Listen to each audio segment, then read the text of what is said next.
Steam Early Access is a pretty interesting concept. It's kind of like a game being an alpha or beta. It hasn't really fully released yet, but it's kind of releasing. You can get it, you can give feedback, maybe you can get some bonus stuff if you're an early access member. But the thing is, there are so many games that are still in early access after months or even years, and there is actually data that just came out that apparently statistically shows the actual meaning behind how long your game is in early access, or maybe not really the meaning, but rather kind of the predictor, I guess, of how your game is going to do. Basically, there is actually statistically a sweet spot for how long your game should be on early access, and there is a cutoff point to where your game could just basically be killed off. Again, this is all statistically. There are always going to be outliers, so keep that in mind. Funny enough, side note, I just saw this story too 6 hours ago. Early access is the latest place where Steam is restricting games with mature themes. Yeah, that's still going on with Steam and the credit card companies and stuff like that. So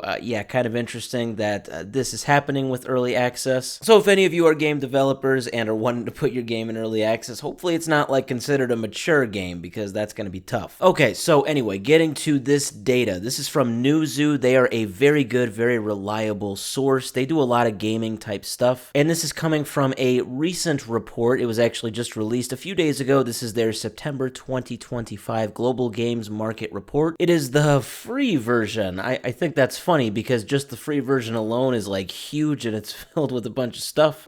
What's in the paid version? Am I gonna see God? All right, I'm kidding. Okay, so anyway, getting into this, so there is a section here that says how long should a game remain in early access before its full release, and it talks about early access, and it says how it can be really associated with a lot of smaller games, but bigger games have even utilized it. They even say Baldur's Gate 3 had early access. I did not know that. And so for this data that I'm going to show here, it says this analysis focuses on titles that launched in early access between January of 2021 and December 2024 and completed a 1.0 release within that period. So basically games within a 4-year span that were in early access and then had a release. Basically, how did their full release actually go? And can we see any correlation with how long their game was on early access? So let's look at the chart right here. So the x-axis is just simply how long your game was on early access, and the y-axis, as I tilt my head here, too stupid just to flip my screen apparently, but that is the average number of players in the first 3 months, and that is talking about the version 1.0 release. And we can see that, again, statistically speaking, the shorter basically that your game is on Steam, the more successful it is going to be, at least in those first 3 months, and at least in terms of just your average player count. If you're at 9 months or less on Steam Early Access, you're in the numbers of 1.5 to 2 million players during your full release, whereas let's say your game is on Early Access for 2 years, it looks like that number is going to look something a little bit more like 500,000. And this is over the course of 37 different markets, so it's not just focusing on American currency or the UK. Also want to point out, it's probably just focusing on really successful games. I'm sure the actual average player count of a game, if we took into account literally every game on Steam,